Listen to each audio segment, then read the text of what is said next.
paz para a família e a justiça traga respostas para esse crime. Em Minas, 7 torcedores do Corinthians morreram e 36 ficaram feridos num acidente de ônibus que estava irregular. Eles iam para São Paulo depois de uma partida contra o Cruzeiro. 23 seguem internados. Os destroços ficaram espalhados. As poltronas precisaram ser retiradas para que os bombeiros pudessem chegar até as vítimas. A BR-381 chegou a ficar interditada. O ônibus com 43 pessoas fazia parte de um comboio de torcedores do Corinthians, que havia deixado a capital mineira de madrugada e seguia para Taubaté, interior de São Paulo. Às 3 horas, na altura do quilômetro 520, em Igarapé, na região metropolitana de BH, o motorista perdeu o controle ao entrar numa curva. O ônibus bateu no barranco e capotou, segundo a concessionária que administra o trecho. Segundo relatos de alguns, dos 6 que permanecem aqui no local, o motorista chegou a gritar, no ônibus, alertando que o ônibus tinha perdido o freio. Momento em que a gente deduz que ele possa ter utilizado o barranco para poder evitar um mal maior. Ao G1, uma torcedora do Corinthians que não quis se identificar, afirmou que algumas pessoas perceberam que ele, se referindo ao motorista, estava correndo e que os meninos da frente pediram para ele dar uma segurada. Ainda segundo a torcedora, o motorista falou que perdeu o freio. Ela falou ainda que só deu tempo de gritar e o ônibus já capotou.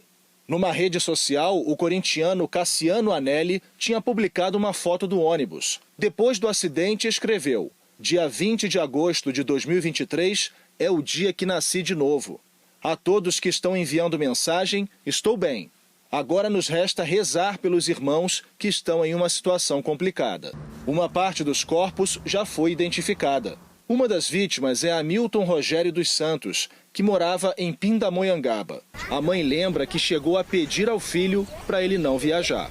Eu dei conselho para ele que não fosse, mas ele não... Estava feliz de ir. Ele estava feliz. Falou: "Mãe, mas é a última que eu vou, mãe, agora eu não vou mais." O ônibus foi trazido aqui para esse posto da Polícia Rodoviária Federal, perto do local do acidente. E a imagem é muito impactante. O veículo está todo retorcido. Olha só como ficou o lugar do motorista. E até o fundo do ônibus tem vários assentos revirados. O ônibus pertence à empresa CFV Martins Transportes.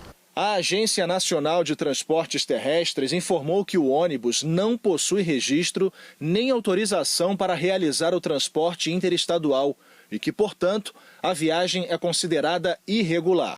Nós tentamos contato com a empresa dona do ônibus, mas não tivemos retorno. Em nota, o Corinthians manifestou pesar. O presidente do clube, Duílio Monteiro Alves, afirmou que estão focados em dar todo o suporte necessário às vítimas, seus familiares e autoridades e acompanhando de perto a prestação dos socorros.